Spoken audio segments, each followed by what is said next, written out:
तो hello student, मैं दयाशंकर आपका फिर से स्वागत करता हूं अपने सर्किट थ्योरी की नेक्स्ट क्लास के अंदर, क्लास नंबर 6।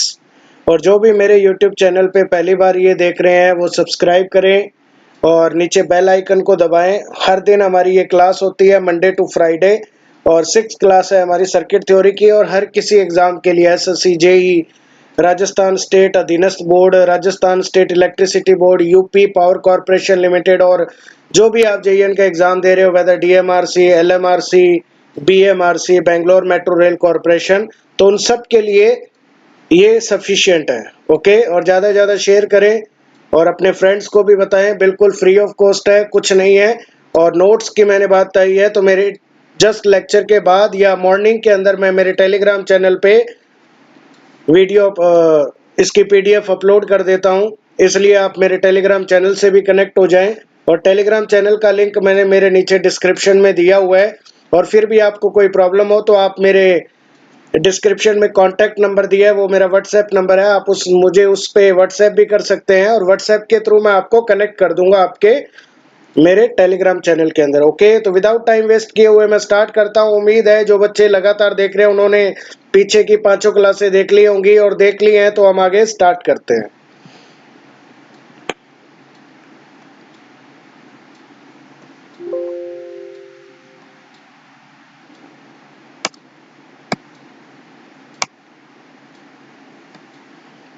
ओके, तो स्टार्ट करते हैं।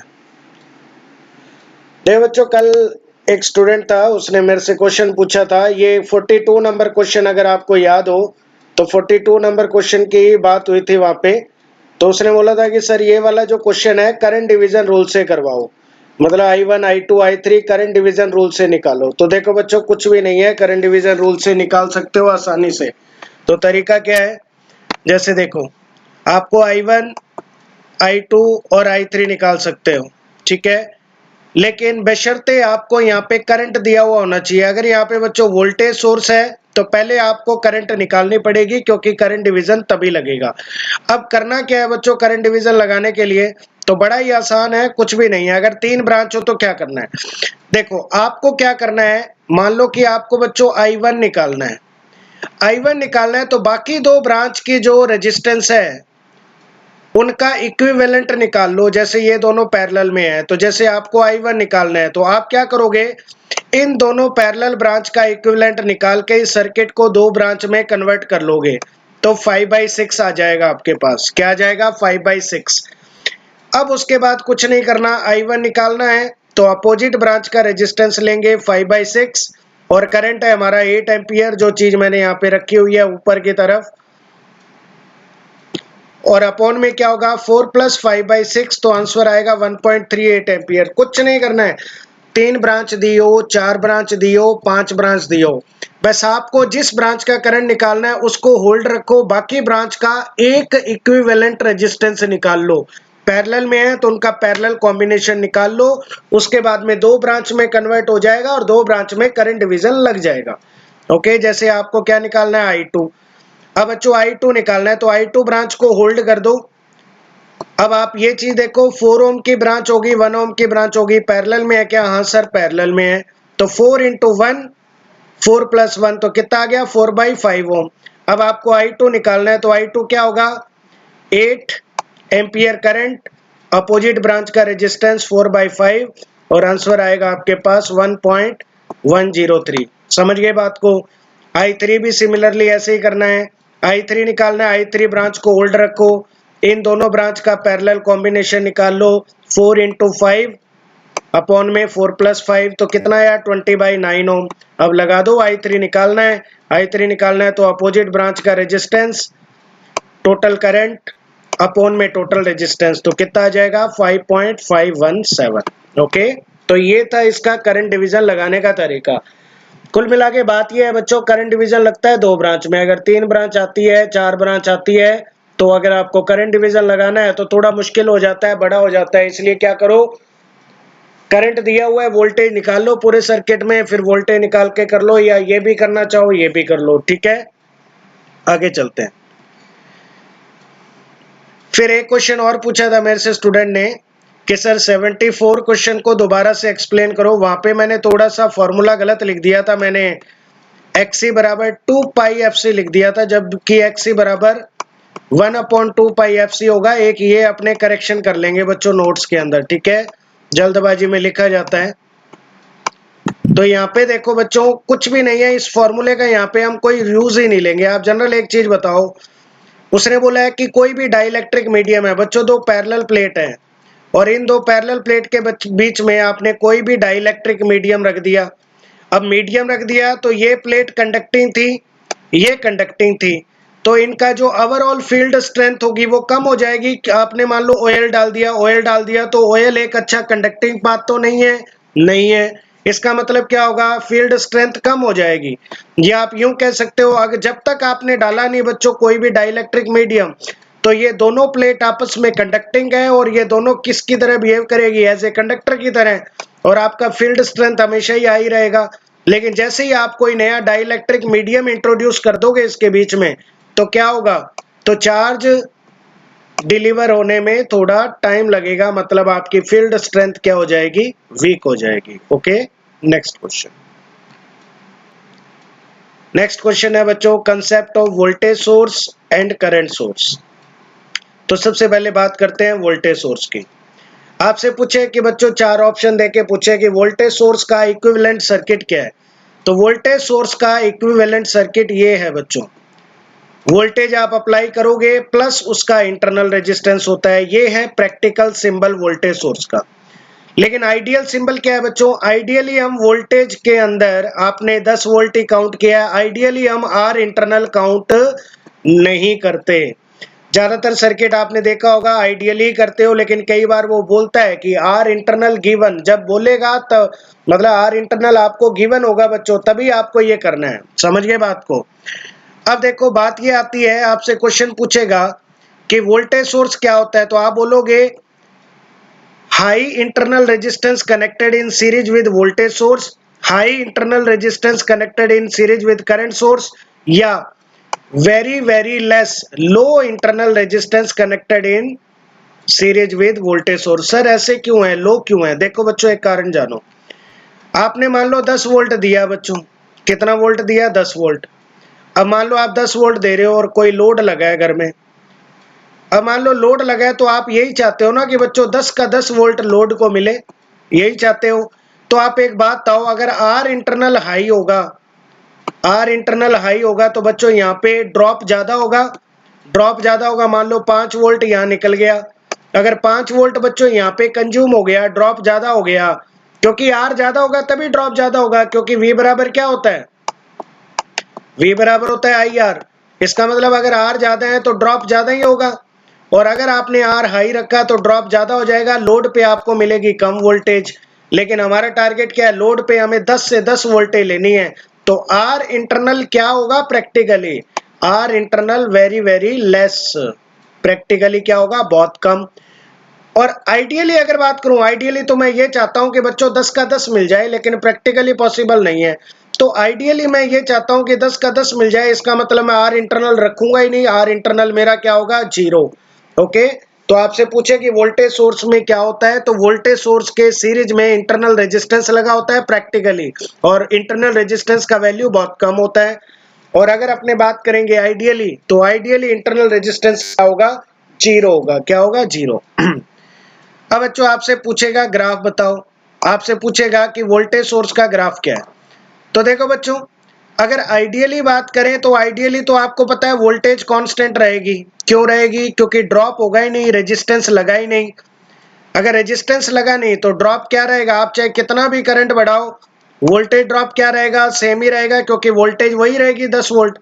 लेकिन बच्चों प्रैक्टिकली क्या होगा, जैसे जैसे करंट बढ़ाते जाओगे वैसे वैसे आपका वोल्टेज ड्रॉप बढ़ता जाएगा।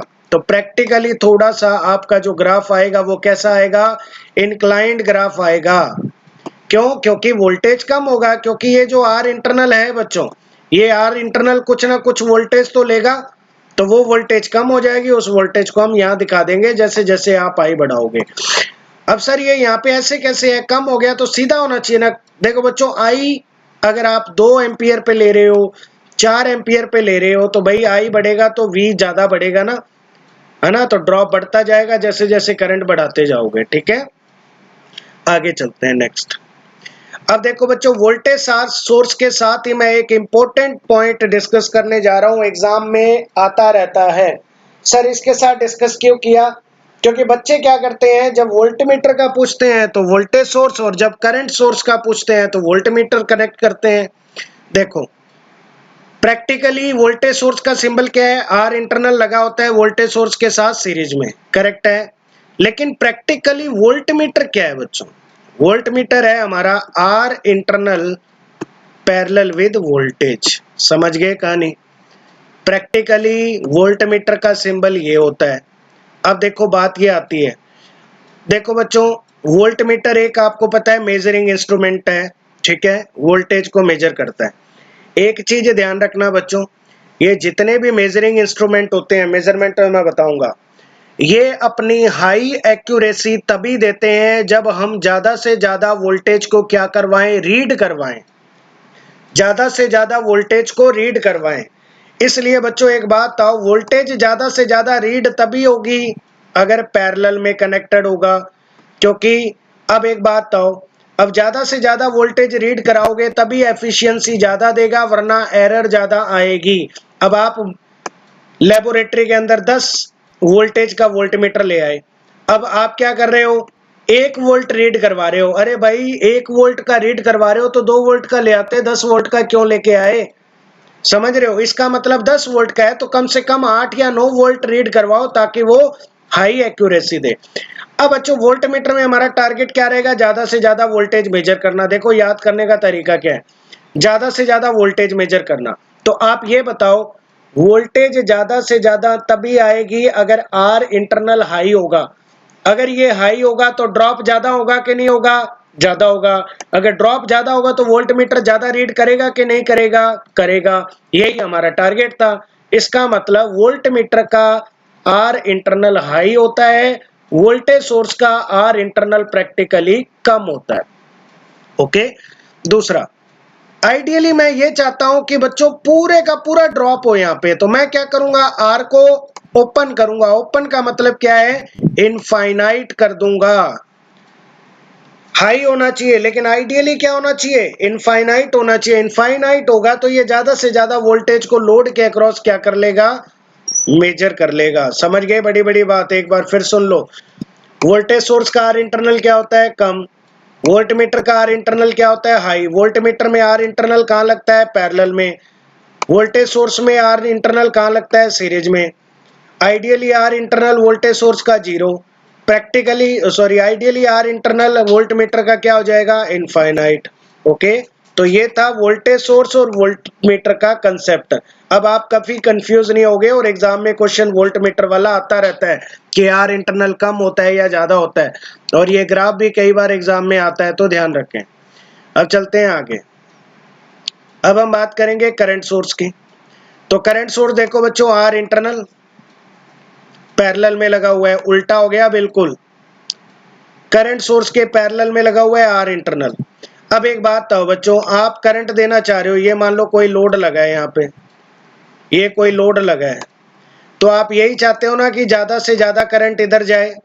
तो ज्यादा से ज्यादा करंट इधर जाए तो बच्चों एक बात बताओ, आर इंटरनल पैरेलल में है तो करंट तो इधर से भी जाएगी। तो हम ये चाहते हैं कि ज्यादा से ज्यादा करंट लोड में जाए। तो सीधी सी बात है बच्चों, आर इंटरनल हाई रख दो।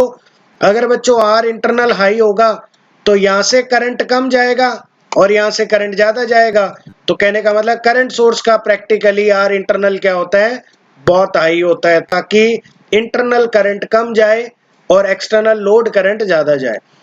और आइडियली अगर बात करें बच्चों, ओपन कर दिया।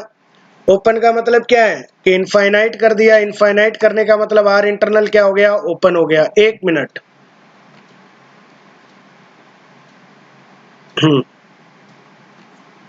तो ये क्या हो गया, ओपन। भाई आप इनफाइनाइट ही कर दो ना। आइडियली तो मैं ये चाहता हूं, आइडियली जो मैं चाहता हूं, मैं चाहता हूं कि करंट इधर से जाए ही नहीं, जाए नहीं, तो आर क्या कर दोगे, इनफाइनाइट कर दोगे। ओपन की जगह आप लिखोगे इनफाइनाइट ओम।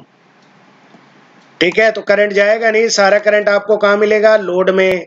ठीक है, लेकिन ये आइडियल कंडीशन है, कभी ऐसा नहीं होता कि आपने 10 एम्पियर दिया और 10 एम्पियर आपको लोड में मिल जाए। अब देखो थोड़ा ध्यान से इधर ग्राफ को, करंट क्या रहेगा बच्चों, आइडियली तो हमारा करंट चाहे कितनी वोल्टेज बढ़ाएं कांस्टेंट रहेगा। क्यों, अगर आपने 10 एम्पियर दी है तो बच्चों करंट 10 एम्पियर ही दिखाएगा, मतलब 10 एम्पियर पे ही ग्राफ रहेगा। लेकिन बच्चों अगर आपने वोल्टेज को और इंक्रीज करना शुरू किया, और हम बात करें प्रैक्टिकल की, अगर हम बात करें बच्चों प्रैक्टिकली, तो आर इंटरनल क्या करेगा, करंट को कम करेगा। क्या करेगा, कम। क्यों, क्योंकि I equal to V upon R, V equal to क्या होगा, आई आर। तो कहने का मतलब I वी अपॉन आर होगा। आर अगर आपका बढ़ रहा है, धीरे धीरे वी बढ़ा रहे हो, तो आपका वी बढ़ता जाएगा और करंट क्या होता जाएगा, कम होता जाएगा। ओके, तो ये चीज आपको ध्यान रखनी है। यहां कर लेना बच्चों इनफाइनाइट। ओके नेक्स्ट, अब जिस तरह वोल्टेज सोर्स में मैंने वोल्टमीटर डिस्कस किया था, उसी तरह करंट सोर्स में मैं एमीटर को डिस्कस करूंगा। एमीटर भी मेजरिंग इंस्ट्रूमेंट है, हमारा फंडा क्लियर रहेगा। हमें ज्यादा से ज्यादा करंट मेजर करनी है ताकि एफिशिएंसी आई दे। तो आप एक बात आओ, ये प्रैक्टिकल सिंबल है, तो यहाँ करंट ज्यादा से ज्यादा कब जाएगी सर, जब आर इंटरनल कम होगा। क्यों, क्योंकि रेजिस्टेंस अपोज करता है करंट का, करेक्ट है। अगर आर इंटरनल कम होगा तभी आपको ज्यादा से ज्यादा करंट मिलेगी और ज्यादा से ज्यादा करंट रीड होगी। इसका मतलब प्रैक्टिकली एमीटर का आर इंटरनल क्या होता है, वेरी वेरी लेस। आइडियली अगर बात करें बच्चों, तो आर इंटरनल मैं चाहता हूं कि हो ही ना हो, का मतलब शॉर्ट हो, जीरो। अगर ये जीरो होगा तो सारी करंट को क्या करेगा, ये रीड करेगा। इसका मतलब क्या है बच्चों, करंट सोर्स का प्रैक्टिकली इंटरनल हाई होता है और आइडियली इनफाइनाइट होता है। ठीक है, आइडियली क्या होगा, इनफाइनाइट। एमीटर की अगर बात करें बच्चों, तो R internal very very less, और यहाँ पे बात करें तो आर इंटरनल जीरो।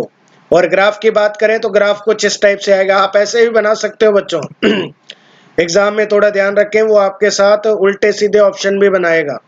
आप ऐसे ही बना सकते हो, करंट कांस्टेंट रहेगी जब वोल्टेज रहेगा आइडियली, और प्रैक्टिकली क्या हो जाएगा, कम। बस इतना ध्यान रखें कि वाई एक्सेस पे आई आएगा।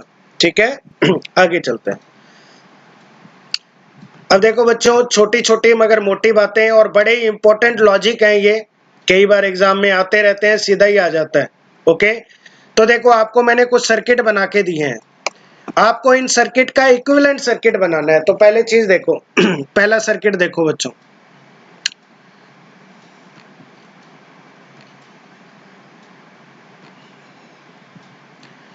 जैसे पहला सर्किट दे रखा है आपको, 5 वोल्ट का सोर्स दिया हुआ है और दूसरा दिया हुआ है 10 वोल्ट का सोर्स। आपको क्या बोला, इसका इक्विवेलेंट सर्किट बनाओ। देखो बच्चों एक चीज ध्यान रखो, पैरेलल में वोल्टेज सेम होती है।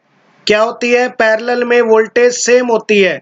इसका मतलब बच्चों, यहाँ 5 वोल्ट है और यहाँ 10 वोल्ट है, क्या कभी ये पॉसिबल है क्या, पैरेलल में तो वोल्टेज सेम होती है। इसका मतलब ध्यान रखना, इसका इक्विवेलेंट सर्किट नहीं बनेगा, क्योंकि सर्किट रॉन्ग है।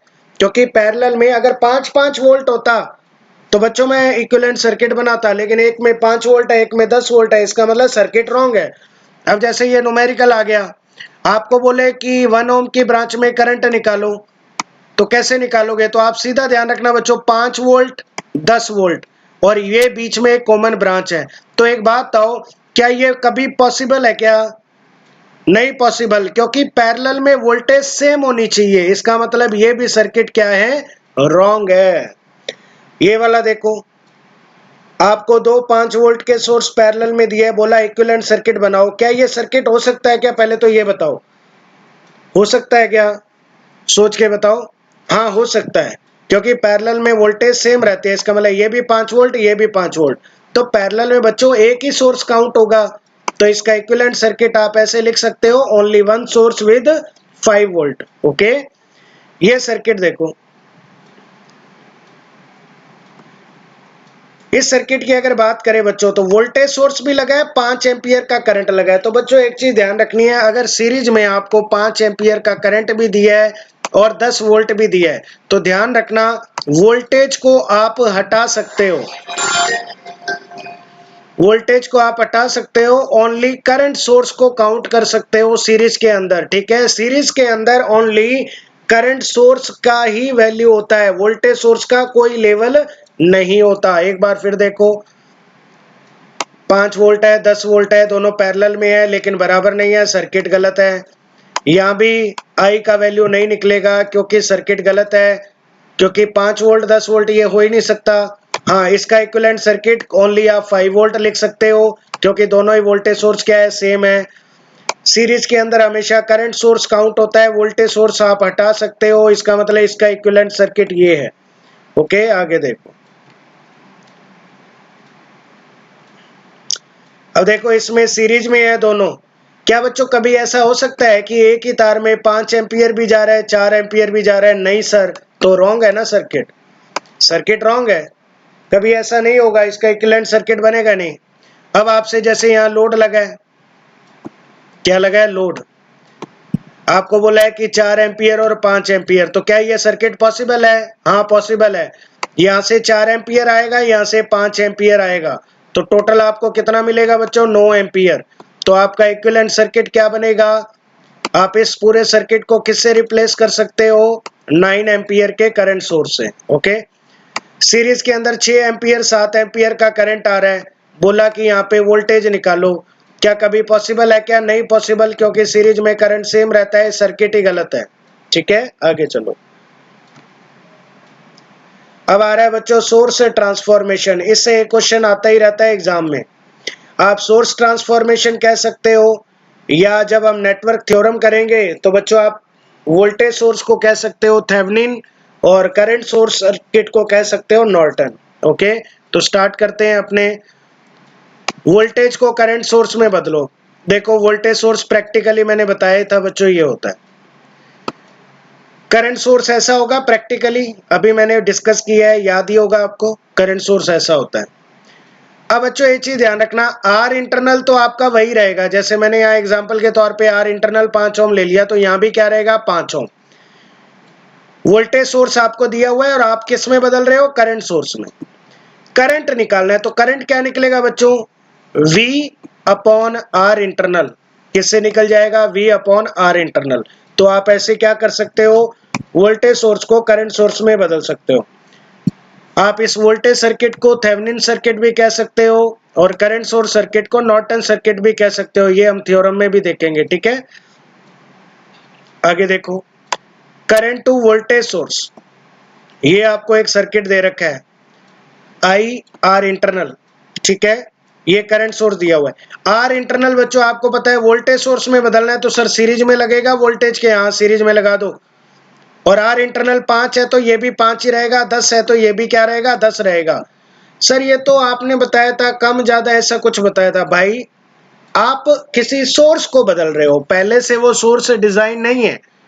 ठीक है, तो आप सोर्स को बदल रहे हो, तो आर इंटरनल वही रहेगा, अगर 10 है तो 10 रहेगा। अब वी निकालना है। सर वी कैसे निकालोगे? भाई करंट दिया हुआ है, आर इंटरनल दिया हुआ है, तो वी बराबर क्या आ जाएगा? I R internal. समझ गए बात को? तो ये वोल्टेज सोर्स को करंट सोर्स में बदला है, और करंट सोर्स को हमने किस में बदला है? वोल्टेज सोर्स में बदला है। तो यहां से क्वेश्चन एग्जाम में आता है। ओके, नेक्स्ट चलते हैं। ओके, जैसे नेक्स्ट हम बात करेंगे आगे, कुछ क्वेश्चन लिए हैं, तो देखो जरा इन क्वेश्चन को। आपको ये एक नॉर्मल सा सर्किट दिया हुआ है और ऐसा क्वेश्चन एग्जाम में आएगा भी। ठीक है, तो आपको ध्यान रखना है।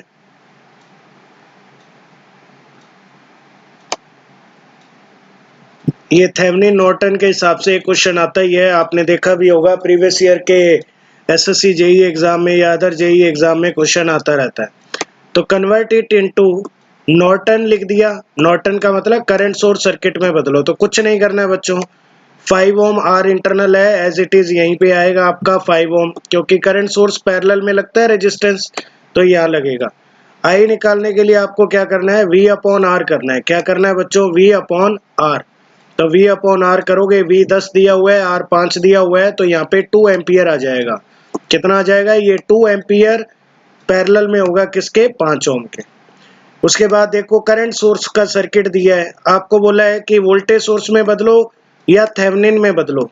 ठीक है, तो क्या करना है, आर इंटरनल वोल्टेज सोर्स में सीरीज में आता है, थेवेनिन में सीरीज में आता है, और इसको थेवेनिन रेजिस्टेंस भी कहते हैं, आगे अपने थ्योरम में देखेंगे।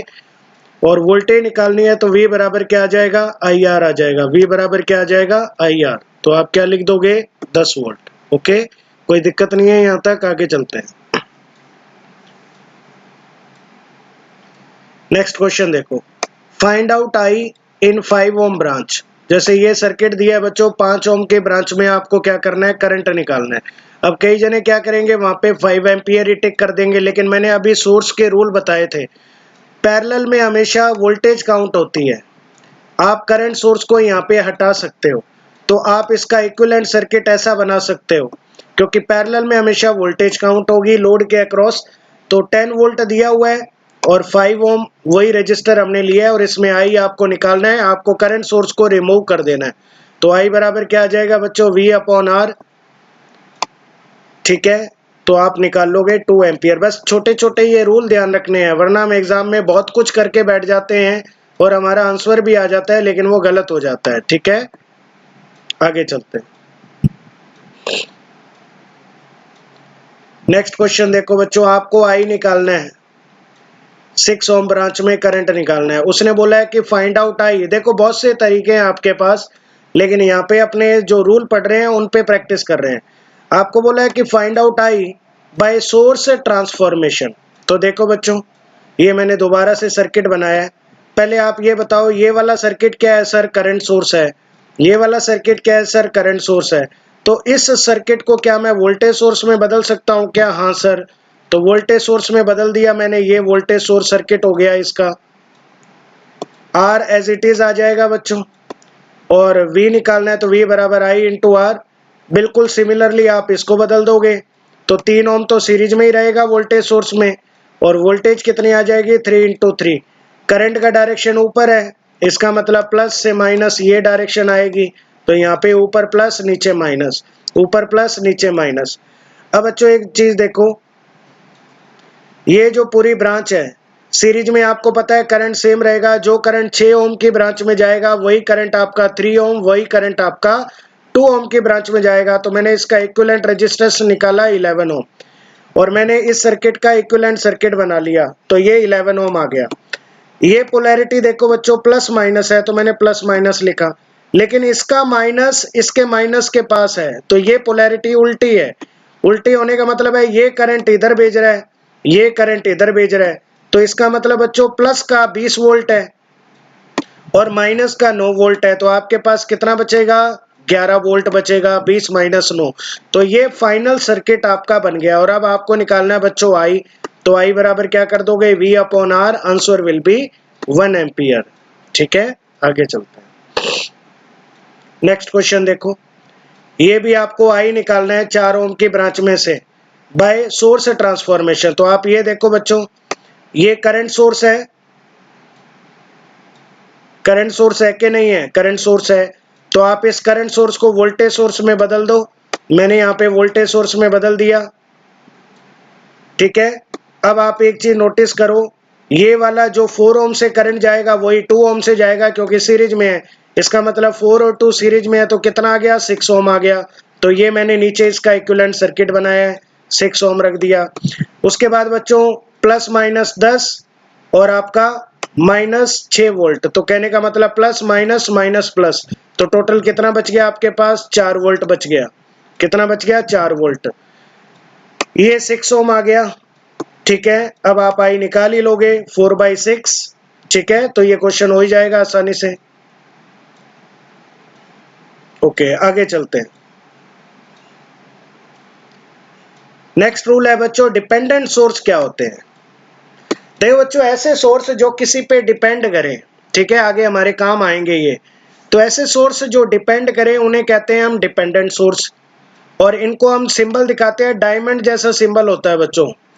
ठीक है, ऐसे डायमंड बना होगा, ऐसे डायमंड जैसा सिंबल होगा, उसे अपने किससे दिखाते हैं, डिपेंडेंट सोर्स से।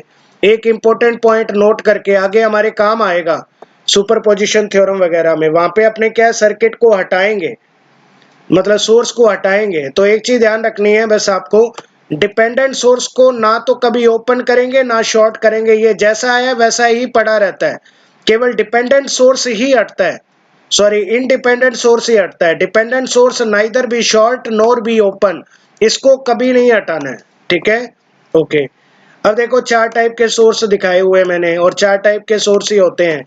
ये आपने बच्चों ईडीसी पढ़ा होगा, उसमें बीजेटी वगैरह एफईटी वगैरह पढ़ा होगा, तो उनमें फ्रीक्वेंसी एनालिसिस में आपने ऐसे सिंबल देखे होंगे, क्योंकि आपने नाम सुना ही होगा, बीजेटी करंट कंट्रोल डिवाइस है, एफईटी वोल्टेज कंट्रोल डिवाइस है, तो वो सब चीजें हम आगे डिस्कस करेंगे। अब देखो सिंबल जान लो, इस सिंबल का नाम क्या है। तो देखो पहले तो ना एक चीज देखो, याद करने का तरीका क्या है। इसमें क्या दिखा रखा है, ये तीर किसको दिखाता है सर, करंट को दिखाता है, इसका मतलब एक चीज क्लियर है, ये करंट सोर्स होगा। अब इधर देख लो बच्चों, आई के साथ कोई कांस्टेंट है अल्फा, ये 5i हो सकता है, 6i हो सकता है, 7i हो सकता है। इसका मतलब ये है कि ये करंट डिपेंडेंट करंट सोर्स है, या आप यूं कह सकते हो करंट कंट्रोल्ड करंट सोर्स है। इसमें देखो करंट है तो ये सर करंट सोर्स होगा। फिर देखो करंट सोर्स में आपको अल्फा वी दिखा रखा है, वोल्टेज दिखा रखी है, इसका मतलब वोल्टेज डिपेंडेंट करंट सोर्स है, या आप यूं लिख सकते हो वोल्टेज कंट्रोल्ड करंट सोर्स। यहां देखो प्लस माइनस है, प्लस माइनस मतलब वोल्टेज सोर्स होगा, और अल्फा ही है, इसका मतलब करंट डिपेंडेंट होगा, तो ये करंट डिपेंडेंट वोल्टेज सोर्स होगा। या आप यूं लिख सकते हो बच्चों करंट कंट्रोल्ड वोल्टेज सोर्स। क्या लिख सकते हो, करंट कंट्रोल्ड वोल्टेज सोर्स। यहाँ पे देखो जरा इधर एक बार, ये सोर्स दिखाया हुआ है वोल्टेज सोर्स है सर, कोई दिक्कत नहीं है। अब ये वोल्टेज डिपेंडेंट है या करंट, सर वोल्टेज दी हुई है, इसका मतलब वोल्टेज डिपेंडेंट वोल्टेज सोर्स, या आप इसको क्या कह सकते हो, वोल्टेज कंट्रोल्ड वोल्टेज सोर्स। तो ये सिंबल से आपको आइडेंटिफाई करना होगा, एग्जाम में क्वेश्चन आता है, सिंबल दे देता है, बोलता है कि करंट डिपेंडेंट करंट सोर्स है, वोल्टेज डिपेंडेंट वोल्टेज सोर्स है, तो ऐसे पहचानना होगा। कुछ नहीं करना है, सोर्स तो वही होता है जो सिंबल दिखाया है, ये तीर है, इसका मतलब ये दोनों करंट सोर्स है। अब अगर अल्फा आई लिखा है तो करंट डिपेंडेंट हो गया, अल्फा वी लिखा है तो वोल्टेज डिपेंडेंट हो गया। अब ये वोल्टेज को दिखा रखा है, और ये क्या है, अल्फा आई है, इसका मतलब ये वोल्टेज सोर्स है और करंट डिपेंडेंट है, ये वोल्टेज सोर्स है और वोल्टेज डिपेंडेंट है। ओके, आगे चलते हैं नेक्स्ट। अब नेक्स्ट है बच्चों, आइडेंटिफाई एलिमेंट नेचर। एलिमेंट की आपको नेचर बतानी है कि किस टाइप का एलिमेंट है, ग्राफ के थ्रू। तो आप थोड़ा ध्यान दें बच्चों, आपको ना एग्जाम में ग्राफ दे देगा, और मैं ये भी बता दूंगा बच्चों कि कौन सा ग्राफ आपके एग्जाम में आएगा, ठीक है। तो पहले रूल सुन लो। रूल पहला ये है कि बाई डायरेक्शनल एलिमेंट कौन सा होगा। बाई डायरेक्शनल का मतलब बाईलेटरल। तो अगर आपको बच्चों कोई ग्राफ इन दो के अंदर दिख जाए या इन दो के अंदर दिख जाए तो वो क्या होगा, बाई डायरेक्शनल। जैसे मैंने क्रॉस क्रॉस दिखा रखा है, यहाँ वाला ग्राफ अगर क्रॉस क्रॉस है, दूसरा यहाँ मिल जाए तो वो बाई डायरेक्शनल होगा। या फिर आपको दोनों इस तरह से मिल जाए इधर इधर, तो वो क्या होगा, बाई डायरेक्शनल होगा, ठीक है। तो बाई डायरेक्शनल का रूल पता चला। यूनी डायरेक्शनल क्या है, अगर इस कंडीशन को हटा दें कि आपको इधर ग्राफ मिल गया और इधर मिल गया, मतलब आपको उल्टा नहीं मिला, है ना, इधर मिलता तो बाई डायरेक्शनल, लेकिन आपको ग्राफ एक इधर मिला तो इसका ग्राफ ही आपको दूसरा इधर मिल गया, तो वो क्या होगा, यूनि डायरेक्शनल होगा। या आपको दोनों नीचे मिल जाए तो वो भी क्या होगा, यूनि डायरेक्शनल होगा। ओके, तीसरा कंडीशन है, अगर बच्चों V बाई आई नेगेटिव आ जाए तो आपका सर्किट क्या होगा, एक्टिव। इसका मतलब जो सोर्स या जो एलिमेंट आपने इस्तेमाल किया है वो एक्टिव एलिमेंट है। कौन सा एलिमेंट है बच्चों, एक्टिव। सर ये कैसे निकालना है, देखो इधर बच्चों, देखो चार क्वाड्रेचर है बच्चों, पहला, दूसरा, तीसरा और चौथा। आप ये देखो यहाँ V प्लस का है, सॉरी यहाँ आएगा आपका I, और यहाँ आएगा V, ठीक है।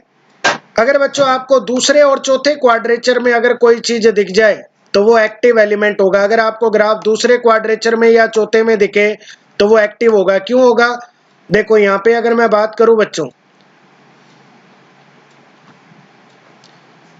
इस क्वाड्रेचर की अगर बात करूं तो यहाँ पे V अपॉन आई निकालो, ये नीचे V आएगा और इधर I आएगा, तो इसमें v अपॉन आई निकालोगे, i प्लस का है, v माइनस का है, तो क्या नेगेटिव आएगा क्या? यस सर नेगेटिव आएगा। इसमें देखो v प्लस का है, i नेगेटिव का है, यहाँ पे i कर लेना बच्चों, बाई मिस्टेक मैंने लिख दिया है। v प्लस का है, i नेगेटिव है, तो नेगेटिव आएगा क्या? इसका मतलब एक्टिव एलिमेंट का ग्राफ होगा। और इधर दिख जाए ग्राफ, इसमें भी v बाई आई पॉजिटिव, इसमें v भी नेगेटिव, i भी नेगेटिव, तो नेगेटिव से नेगेटिव कैंसिल, क्या दिखेगा? पॉजिटिव।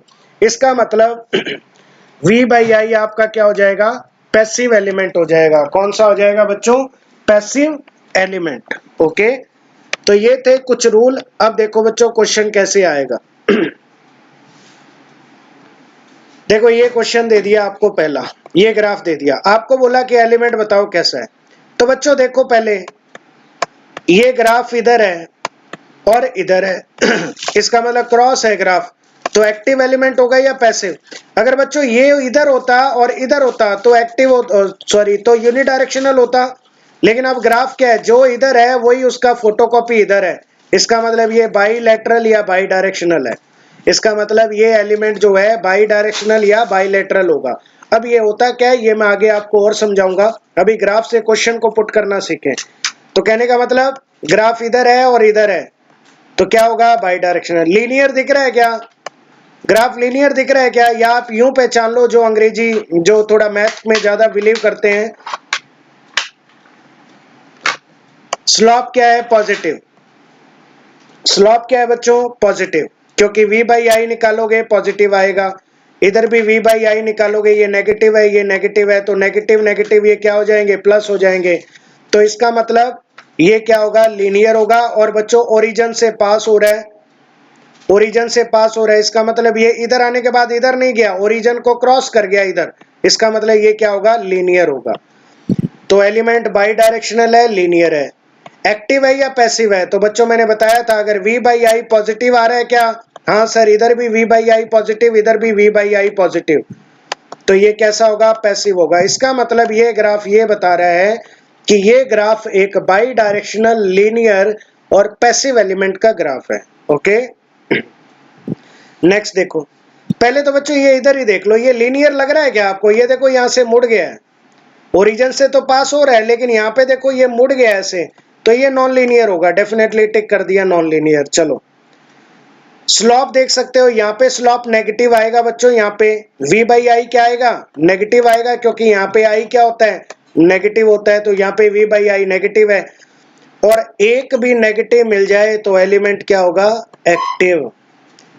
ठीक है, और अगर आपको दोनों पॉजिटिव मिलते हैं तो ये पैसिव होता। बाई डायरेक्शनल है क्या? हाँ सर बाई डायरेक्शनल है, इधर भी है और इधर भी है, बाई डायरेक्शनल है। ओके, नेक्स्ट देखो, ये भी नॉन लीनियर है, दिखने में पता चल रहा है विकलांग सा है, ये बाई डायरेक्शनल भी है और v बाई आई पॉजिटिव है, इसका मतलब ये कैसा है? नॉन लीनियर, बाई डायरेक्शनल और पैसिव एलिमेंट का ग्राफ है। ओके, आगे चलते हैं। नेक्स्ट क्वेश्चन देखो, नॉन लीनियर है क्या? शक्ल से ही लग रहा है ऐसे यू की तरह जा रहा है। सर ये यूनिडायरेक्शनल है, क्यों? सर ग्राफ इधर है और इधर है, इसका मतलब दोनों ग्राफ ऊपर ऊपर है, तो यूनिडायरेक्शनल है। सर एक्टिव है, क्यों? सर ये तो v बाई आई पॉजिटिव है, लेकिन ये v बाई आई नेगेटिव है ना, क्योंकि ये प्लस का और ये i क्या है सर? माइनस का है, इसका मतलब v बाई आई नेगेटिव हो गया। और अगर नेगेटिव हो गया then graph will be non linear, unidirectional and active graph. Okay, next बात करें, ये ग्राफ कैसा लग रहा है? शक्ल से लीनियर लग रहा है, ओरिजिन से पास हो रहा है। ठीक है, बाई डायरेक्शनल है क्या? हाँ सर ये इधर है, इधर है, इधर है और इधर है। सर एक्टिव है क्या? एक्टिव होगा, क्यों? क्योंकि इधर वाले ग्राफ की अगर बात करें बच्चों, दोनों ही ग्राफ क्या है? ये माइनस का v है, तो दोनों ही ग्राफ नेगेटिव आ रहे हैं, इसका मतलब एक्टिव है। और आपके एग्जाम में आएगा ये वाला क्वेश्चन, लिख लो, नोट कर लो, और आज की तारीख नोट कर लो, किस तारीख को मैंने बताया। अगर यहाँ से क्वेश्चन आएगा तो यही आएगा और कोई क्वेश्चन नहीं आएगा। तो कई जने रट्टा मारने माहिर है, रट्टा मार लो भाई। ये माइनस का v, सॉरी ये माइनस का i, और ये हो गया माइनस का v। नॉन लीनियर दिख रहा है क्या? सर ये नॉन लीनियर कैसे हो गया? लीनियर लग रहा है। देखो बच्चों, अगर सेम दिखता तो लीनियर होता, लेकिन अब आपको स्लॉप देखना है। इसका स्लोप क्या है, नेगेटिव है बच्चों, क्योंकि v है प्लस का और i है माइनस का, तो नेगेटिव आएगा सर। ये हो गया नॉन लीनियर। यूनिडायरेक्शनल है क्या, यूनिडायरेक्शनल है भाई, क्योंकि ग्राफ ऊपर ऊपर ऊपर ऊपर। एक्टिव है क्या, एक्टिव है, क्योंकि एक आ गया v बाई आई नेगेटिव। इसका मतलब नॉन लीनियर, यूनिडायरेक्शनल और एक्टिव ग्राफ है ये। ठीक है, आगे चल। नेक्स्ट क्वेश्चन देखो, ये ग्राफ देखो बच्चों, ये पहले तो ऐसे आ रहा था, फिर ओरिजिन से गुजरा नहीं, ये इधर अपनी डायरेक्शन चेंज कर ली सर, विकलांग हो गया, नॉन लीनियर। यूनिडायरेक्शनल है सर, हाँ यूनिडायरेक्शनल है। पैसिव है सर, पैसिव कैसे, यहाँ पे v बाई आई पॉजिटिव है, अब यहाँ पे तो कुछ है ही नहीं बच्चों। ठीक है, तो ये कैसा हो गया, पैसिव। आगे देखो, अब हम बात करते हैं एलिमेंट सर ये होते क्या है। एक्टिव एलिमेंट वो होते हैं बच्चों जिनको स्टार्ट करने के लिए कोई एक्सटर्नल सोर्स नहीं चाहिए, वो एक्टिव एलिमेंट होते हैं। आप एक बात आओ, वोल्टेज सोर्स पहले से एक्टिव है, कोई एक्सटर्नल सोर्स चाहिए नहीं। करंट सोर्स भी पहले से एक्टिव है, कोई एक्सटर्नल सोर्स चाहिए नहीं, तो ये एक्टिव एलिमेंट के एग्जांपल हैं। सर पैसिव एलिमेंट जैसे रजिस्टर हो गया, इंडक्टर हो गया, कैपेसिटर हो गया, इनका बच्चों अगर यूज करना है तो इनको एक्सटर्नल सोर्स लगाना पड़ेगा, सप्लाई देनी पड़ेगी, तो ये क्या है, पैसिव सोर्स है। यूनिडायरेक्शनल, देखो बच्चों ऐसे सर्किट जिनमें करंट एक ही डायरेक्शन में फ्लो उसके, वो यूनिडायरेक्शनल है। डायोड और थायरिस्टर, डायोड आपने देखा होगा ना, डायोड नहीं देखा है तो कोई दिक्कत नहीं है, ईडीसी में मैं पढ़ाऊंगा। डायोड बच्चों फॉरवर्ड डायरेक्शन में तो क्या हो जाता है, शॉर्ट, और रिवर्स डायरेक्शन में क्या हो जाता है, ओपन। आइडियल की बात कर रहा हूं, ओपन हो जाता है। इसका मतलब ये हुआ कि सर ग्राफ जो है, सॉरी डायोड जो है और थायरिस्टर जो है, ये कौन से एलिमेंट है, यूनिडायरेक्शनल, क्योंकि इनमें करंट फॉरवर्ड तो जाएगी लेकिन रिवर्स में ओपन हो जाएगा तो करंट नहीं जाएगी। समझ गए, आगे देखो।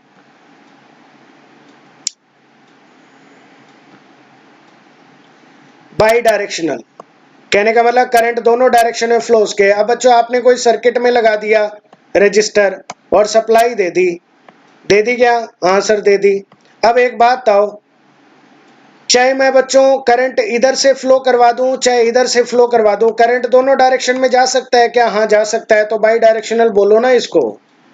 ओके ओके, नेक्स्ट देखो, लीनियर और नॉन लीनियर एलिमेंट कौन से हैं। देखो लीनियर तो वो भाई जिसका v और i का बिहेवियर कैसा है, लीनियर आए, है ना, v और i का ग्राफ क्या है, लीनियर, तो वो लीनियर एलिमेंट है। जैसे रजिस्टर हो गया, इंडक्टर हो गया, कैपेसिटर हो गया, या आप यूं कह सकते हो कि जिन सर्किट का बिहेवियर मतलब पैरामीटर सप्लाई के साथ चेंज नहीं हो, मतलब ये R ऐसा ही रहेगा, L ऐसा ही रहेगा, C ऐसा ही रहेगा। ठीक है, तो कहने का मतलब क्या है कि ये क्या होंगे, लीनियर एलिमेंट। नॉन लीनियर का मतलब जिनका ग्राफ ऐसे टेढ़ा मेढ़ा है, ग्राफ ऐसे आ गया, ऐसे आ गया, सर ऐसा ग्राफ तो डायोड का आता है, हाँ तो डायोड नॉन लीनियर है भाई, क्योंकि V और I के बाद इसकी प्रॉपर्टी R बदल रहा है हर पॉइंट पे। आपने बीजेटी में भी देखा होगा, वो भी डायोड से ही बना होता है, उसमें भी ऐसा ही आता है, R बदलता है हर पॉइंट पे। जो ऐसे ग्राफ दिखाए बच्चों, जैसे थायरिस्टर का आपने देखा होगा, ऐसे ग्राफ आता है ना, ऐसा ग्राफ आता है, तो वो भी क्या है, नॉन लीनियर है। ठीक है, आगे चलते हैं। नेक्स्ट देखो बच्चों, इसको थोड़ा ध्यान से समझ लो, बाकी ये यहीं पे आएगा, इसके बाद इसका नाम कहीं पे भी जिक्र नहीं होगा, एग्जाम में आता रहता है। लंप पैरामीटर कौन से होते हैं, देखो बच्चों मैं आपको छोटी चीज बताऊं, लंप का मतलब ही होता है कॉन्सेंट्रेटेड एट वन पॉइंट, कि आप एक पर्टिकुलर पॉइंट पे कॉन्सेंट्रेट करते हैं, या only taking one point resistance. ठीक है, एक पॉइंट, या आप यूं भी कह सकते हो फिजिकली एक दूसरे से सेपरेटेड। सर कैसे, सर समझ नहीं आ रहा। देखो ये सर्किट देखो, ये सर्किट है। अब जैसे इस सर्किट में बच्चों आपको मैंने बोल दिया कि ये जो ब्रांच है आपको यहाँ का रजिस्टर लेना है, इसका मतलब मैंने फिजिकली सेपरेट कर दिया, मैंने ये वाला हिस्सा नहीं लिया, मैंने ये वाला हिस्सा नहीं लिया, ये वाला हिस्सा नहीं लिया, इसका मतलब मैंने पर्टिकुलर ये दो पॉइंट ले लिए, है ना। तो देखो बच्चों जितने भी सर्किट आप सॉल्व करते हो, वो जैसे कहते हो ना कि 5 ओम ब्रांच के अक्रॉस रजिस्टर निकालो, 6 ओम ब्रांच के अक्रॉस वोल्टेज निकालो, सॉरी 5 ओम ब्रांच के अक्रॉस करंट निकालो या वोल्टेज निकालो, 6 ओम ब्रांच के अक्रॉस करंट निकालो या वोल्टेज निकालो। कहने का मतलब ये है कि पूरे सर्किट में 5 ओम ब्रांच को या 6 ओम ब्रांच को जिसके अक्रॉस जो भी निकालना है उसको फिजिकली हमने क्या कर दिया, सेपरेट कर दिया। इसका मतलब जितने भी हमारे सर्किट हैं वो कैसे पैरामीटर है, लंप पैरामीटर है। ठीक है, लंप पैरामीटर सर्किट में बच्चों केवीएल केसीएल लगता है। एग्जाम में क्वेश्चन आता है कि कौन से एलिमेंट के अंदर या कौन से सर्किट के अंदर केवीएल केसीएल नहीं लगता, तो वो डिस्ट्रीब्यूटेड में नहीं लगता, क्योंकि डिस्ट्रीब्यूटेड का मतलब है फिजिकली सेपरेट नहीं होते। ये फिजिकली सेपरेट होते हैं, आप पर्टिकुलर पॉइंट लेते हो, पर्टिकुलर टर्मिनल लेते हो, बाकी सर्किट नहीं लेते। अब बात करते हैं डिस्ट्रीब्यूटेड की। Distributed physically not separated. Transmission line इसका सबसे बेस्ट एग्जांपल है। पावर सिस्टम के अंदर बच्चों डिस्ट्रीब्यूटेड सर्किट होता है, याद ही कर लो।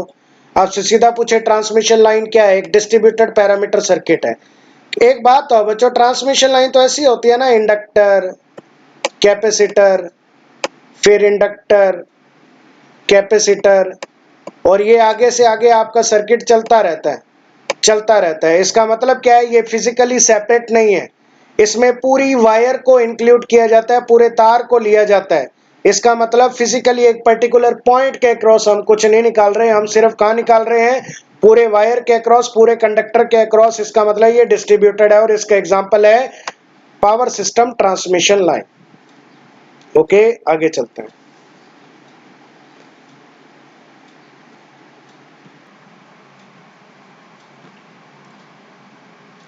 Okay, next very very important बच्चों, एग्जाम के लिए ध्यान रखना, यहाँ से क्वेश्चन आएगा। ठीक है, और हर एग्जाम में आएगा, 100% यहाँ से क्वेश्चन निकलेगा ही निकलेगा। ओके, तो इसको थोड़ा ध्यान से देख लो। मैं आपको शॉर्टकट तरीके से भी बताऊंगा और बाद में कन्वेंशनल तरीके से भी बता दूंगा। ठीक है, आपको क्या बच्चों, कोई वेव फॉर्म के बारे में आपको इंफॉर्मेशन दे दी जाएगी या कोई वेव फॉर्म दे दी जाएगी, आपको बोलेगा आरएमएस वैल्यू निकालो, एवरेज वैल्यू निकालो। अब जो वेव फॉर्म दी जाती है बच्चों, मेरे पिछले 7 साल का एक्सपीरियंस यही कहता है कि जो वेव फॉर्म दी जाती है वो स्टैंडर्ड वेव फॉर्म दी जाती है, और कुछ एक दो क्वेश्चन है जो अलग आए हैं वो भी मैं करवाऊंगा। तो एक तो ये तरीका है जो आप कॉलेज लेवल पे करते थे, आरएमएस निकालना है, रूट मीन स्क्वायर निकालना है। मान लो कि अब वोल्टेज का ग्राफ दिया हुआ है आपको, या वोल्टेज की वेव फॉर्म दी हुई है, या वोल्टेज का वेव फॉर्म का इंफॉर्मेशन दिया है, तो वीआरएमएस होगा 1 upon time V square T, और यहाँ पे लिमिट भी आएगी इंटीग्रेशन में, और क्या कर दोगे dt, क्योंकि टाइम के साथ चेंज होगी वोल्टेज। इसका मतलब एसी की बात चल रही है, क्योंकि एसी है जो टाइम के साथ बदलती है। वो वेव फॉर्म बच्चों ज्यादातर तो साइनोसॉइडल होती है, ऐसी भी हो सकती है, ट्राइएंगुलर भी हो सकती है, सॉ टूथ भी हो सकती है। सॉ टूथ का मतलब आरी दांत की तरह। ठीक है, ऐसे ट्राइएंगुलर भी हो सकती है। कोई भी हो, आपको घबराने की जरूरत नहीं है, मैं शॉर्टकट बताऊंगा, आपको उसी तरीके से करना है क्योंकि ऑब्जेक्टिव पेपर होगा। एक ये तरीका है, ये तरीका पड़ जाता है लंबा, लेकिन फिर भी हमें ध्यान रखना चाहिए, कई बार हमारे साथ धोखा हो जाए, तो हमें ये तरीका भी पता होना चाहिए। एक तो बच्चों इस फॉर्मूले से लगता है, यहाँ पे लिमिट वगैरह आपको रखनी पड़ती है, इंटीग्रेशन पढ़ना पड़ता है, और टाइम वगैरह दे देता है। एवरेज निकालने के लिए रूट हटा दो और स्क्वायर हटा दो, बाकी सारा फॉर्मूला सेम रहेगा। ठीक है, तो ये कई बार एग्जाम में फॉर्मूला भी पूछा है कि रूट मीन स्क्वायर वोल्टेज निकालने का फॉर्मूला क्या है, तो ये आपका रूट मीन स्क्वायर वोल्टेज निकालने का फॉर्मूला, ये करंट निकालने का फॉर्मूला, ये एवरेज के अंदर वोल्टेज और करंट निकालने का फॉर्मूला। तो इसको एक बार सिर्फ आपको देखना है। अब आ जाओ आगे। इसके बाद में फॉर्म फैक्टर, इसका फॉर्मूला एग्जाम में पूछते हैं भाई, याद कर लो। फॉर्म फैक्टर का फॉर्मूला होता है RMS value upon average value. इसका मतलब आपको फॉर्म फैक्टर अगर किसी का निकालना है तो उसकी आरएमएस वैल्यू पता होनी चाहिए, एवरेज वैल्यू पता होनी चाहिए। उसके बाद में वेव फॉर्म का पीक फैक्टर पूछ ले तो ये होता है maximum value upon RMS value. Sir maximum value, देखो आप कोई भी चीज ऐसे लिखते हो ना, v बराबर, जैसे मैंने एक एग्जांपल लिया 10, और मैंने आगे लिख दिया कोस ओमेगा टी, ये मैंने लिख दिया बच्चों, ये लिख दिया। तो ये बच्चों जो 10 है, जो 10 है, इसका मतलब आपका ग्राफ मैक्सिमम 10 वोल्ट तक जाएगा, उसके बाद नहीं जाएगा उसके ऊपर। इसका मतलब ये वाली जो वोल्टेज है, इसको पीक वोल्टेज कह दो। ठीक है, तो ये कितना है, 10 वोल्ट है। इसका मतलब मैक्सिमम वैल्यू मतलब पीक वैल्यू कितनी जा सकती है, तो 10 वोल्ट बटा में आरएमएस वैल्यू। ठीक है, अब देखो बच्चों, कुछ स्टैंडर्ड वेव फॉर्म का मैंने टेबल बनाया और इस टेबल को एकदम रट्टा मार लो, क्योंकि बच्चों एसएससी देने जाओगे 2-3 क्वेश्चन डेफिनेटली आपको एग्जाम में मिलेंगे। और एक बच्चों आपने ईडीसी के अंदर रेक्टिफायर, डायोड रेक्टिफायर पढ़ा होगा, उसमें भी यही फॉर्मूला लगते हैं। ठीक है, तो देखो इनको ध्यान से। जैसे मैंने एक वेवफॉर्म दिखा रखी है जो फुल है बच्चों, फुल का मतलब बीच में से कट नहीं है, फुल साइनोसॉइडल वेवफॉर्म है। तो साइनोसॉइडल वेवफॉर्म का कई बच्चों को याद भी होगा आरएमएस। अगर आपको वोल्टेज की वेवफॉर्म दे रखी है तो वी आरएमएस होगा Vm/√2। और अगर आपको करंट की आरएमएस दे रखी है, मतलब करंट का वेवफॉर्म दिया हुआ है, तो Im/√2। तो फॉर्मूले में कोई अंतर नहीं आएगा। वोल्टेज दिया है तो ऊपर वोल्टेज चिपका दो, करंट दिया है तो करंट चिपका दो। फॉर्मूला भी पूछ लेता है, याद रखो, रट्टा मारो इसको तो खास करके। ठीक है, तो साइनोसॉइडल का V R M S Vm/√2। V average क्या होगा? 2Vm/पाई।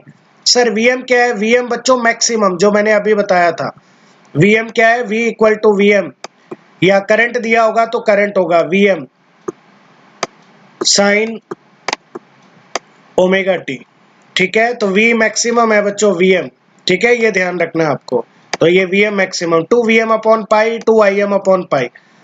फॉर्म फैक्टर कितना होगा? Vrms/V एवरेज, रट्टा मार लो 1.11, क्योंकि स्टैंडर्ड वेवफॉर्म का तो याद ही कर लो या निकालते रहो वहां पे। पीक फैक्टर कितना होगा? 1.414। उसके बाद में आता है बच्चों हाफ। ये थोड़ा ध्यान से समझो। अगर बच्चों साइनोसॉइडल वेवफॉर्म को मैं हाफ कर दूं, देखो हाफ का मतलब है बच्चों पॉजिटिव साइकिल है, फिर स्किप मार गया, फिर पॉजिटिव साइकिल है, फिर स्किप मार गया, फिर पॉजिटिव साइकिल है। तो जब भी कोई पूरी वेवफॉर्म को हाफ कर दिया जाए और आपको फुल वेवफॉर्म का फॉर्मूला याद है, कोई भी हो बच्चों वेवफॉर्म, चाहे कोई भी ट्राइंगुलर, स्क्वायर, कोई भी हो, आपको कुछ नहीं करना है। फुल वेवफॉर्म के फैक्टर को 1/√2 से मल्टीप्लाई कर दो। मल्टीप्लाई करने के बाद IRMS कितना निकल के आएगा? Im/2। और अगर वोल्टेज है तो उसको भी 1/√2 से मल्टीप्लाई करो, कितना आएगा? Vm/2।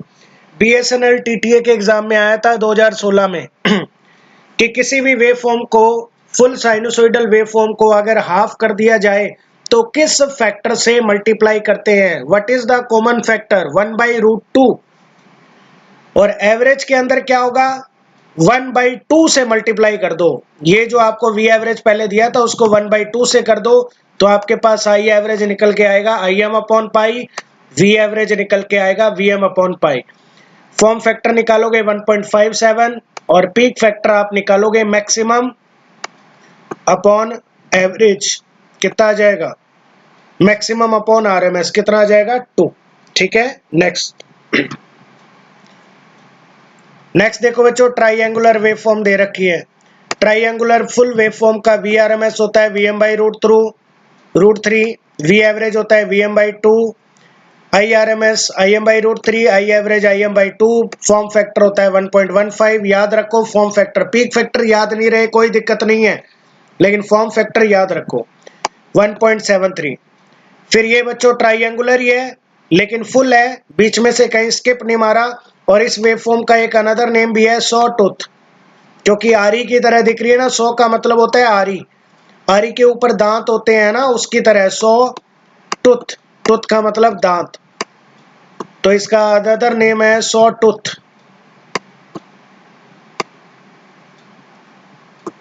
Vrms Vm/√2, IRMS Im/√3, V average Vm/2, I average Im/पाई। सॉरी, हाँ फुल ही है, फुल है तो यही आएगा। ठीक है, 1.15 1.73। अब बच्चों इन दोनों को अगर मैं हाफ कर दूं, हाफ का मतलब बीच में एक स्किप मार दूं, जैसे यहाँ स्किप मार दिया, फिर चल रही है, फिर स्किप मार दिया, फिर आ गया, तो कुछ नहीं करना है। अगर इनके आपको एवरेज और आरएमएस वैल्यू याद है तो आपको कुछ नहीं करना, √1/√2 फैक्टर से मल्टीप्लाई करो, निकल के आएगा Vm/√6, IRMS आएगा Im/√6, वी एवरेज क्या आएगा? Vm/4, वी एवरेज 1/2 से करना है मल्टीप्लाई, और इसका फॉर्म फैक्टर होगा 1.63। ओके, नेक्स्ट देखो, टेबल याद कर लो भाई, रट्टा मारना है टेबल का। देखो स्क्वायर वेवफॉर्म फुल है, कहीं स्किप नहीं मारा, फुल है। Vrms भी Vm होगा, वी एवरेज भी वीएम होगा। सर वीएम क्या है, एक बार फिर बताता हूं, मैक्सिमम वैल्यू। आई आरएमएस भी आईएम होगा, आई एवरेज भी आईएम होगा, फॉर्म फैक्टर 1 होगा और इसका पीक फैक्टर 1 होगा, क्योंकि सेम ही चल रहा है। हाफ कर दो बच्चों, कुछ नहीं करना, 1/√2 से मल्टीप्लाई करो फुल को, तो कितना आएगा Vm/√2, 1/√2 से मल्टीप्लाई करो। वी एवरेज भी कितना आएगा, 1/2 से मल्टीप्लाई करो, 1/2 से करो। फॉर्म फैक्टर 1.414, पीक फैक्टर 1.414 आएगा। ठीक है बच्चों, आगे चलते हैं।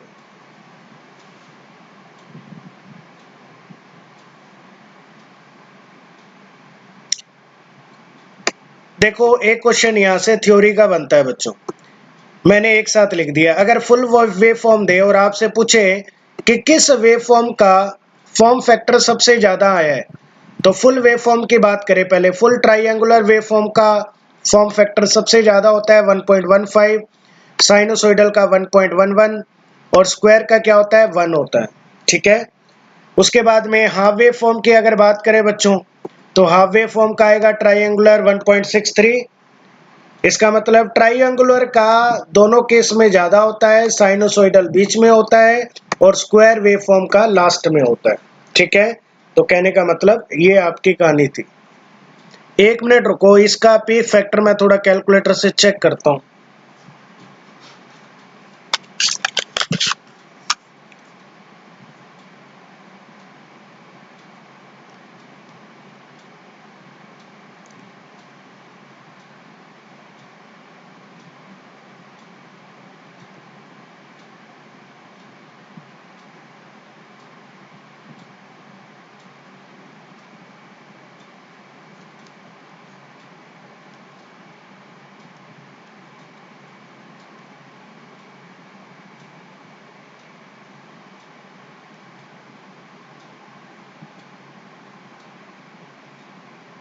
ओके, सेम है। तो नेक्स्ट चलेंगे, ये टेबल बच्चों याद कर लो। मैं अब एक बार फिर बता रहा हूं, यहां से मैं कंफर्म कह सकता हूं, 101% कह सकता हूं। इस टेबल के फॉर्मूला याद करो, फॉर्म फैक्टर याद करो, जो मैंने पॉइंट बताए हैं उनको याद करो, यहां से क्वेश्चन आएगा ही आएगा। ओके, नेक्स्ट चलते हैं। अब जैसे क्वेश्चन आया हुआ है बच्चों एग्जाम में, आपको आरएमएस वैल्यू निकालनी है, एवरेज वैल्यू निकालनी है, कुछ नहीं करना। वेव फॉर्म देखो सर, ट्राइंगुलर है, फुल है क्या सर, फुल है, तो इसका बच्चों आरएमएस का फॉर्मूला क्या होता है, Vm/√3, क्योंकि वोल्टेज दे रखी है तो Vm/√3। तो Vm कितना आएगा 10/√3, तो यहाँ पे आंसर आएगा 5.77। एक चीज याद रखो बच्चों, आरएमएस वगैरह में आपको इसकी जरूरत पड़ेगी, तो 0.577 होता है 1/√3, ये याद भी कर लो। तो बीच बीच में मैं आपको ऐसी चीजें बताता जाऊंगा जो आपकी कैलकुलेशन को एकदम चुटकियों में कर देगी, और अगर आपने इसको नहीं किया तो एग्जाम में आपको ये दिक्कत करेंगे, डेफिनेटली करेंगे। ठीक है, वी एवरेज की बात करें तो Vm/2, ठीक है, और Vm/2 मतलब 10/2 कितना आ जाएगा, 5 वोल्ट आ जाएगा। कुछ नहीं करना, फॉर्मूला याद रखो बस। नेक्स्ट क्वेश्चन देखो, आपको बोला है कि RMS value of sine wave, और आपको दे रखा है 100 वोल्ट, मतलब आरएमएस वैल्यू दे रखी है बच्चों 100 वोल्ट, साइनोसॉइडल वेवफॉर्म है, कोई दिक्कत नहीं है। आपको बोला है पीक वैल्यू निकालो, मतलब ये वाली बच्चों मैक्सिमम वैल्यू निकालो, ये मैक्सिमम वैल्यू कितनी होगी, ये मैक्सिमम कितनी होगी। तो कुछ नहीं करना है, वी आर एम एस आपको पता ही है साइनोसॉइडल के लिए क्या होता है sir, V R M S equal to Vm/√2 होता है। √2 होता है क्या, हाँ, तो वी आर एम एस 100 रखो, Vm/√2, और √2 का वैल्यू होता है 1.414, मल्टीप्लाई कर दो, आंसर आएगा 141.4 volt. Okay, Lucknow metro rail corporation 2015 में, यूपी जेई 2016 में, एसएससी जेई 2017 के अंदर आया हुआ है। ठीक है बच्चों, तो ये था बच्चों आज का लेक्चर।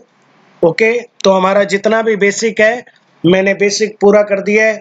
कुछ क्वेश्चन और हैं, मैं कल आरएमएस वगैरह पे और क्वेश्चन करवाऊंगा, 7-8 क्वेश्चन और हैं, और कुछ अलग टाइप के भी हैं, वो भी करवाऊंगा। उसके बाद हम चलेंगे हमारे केवीएल केसीएल और नेटवर्क थ्योरम पर। Okay, thank you.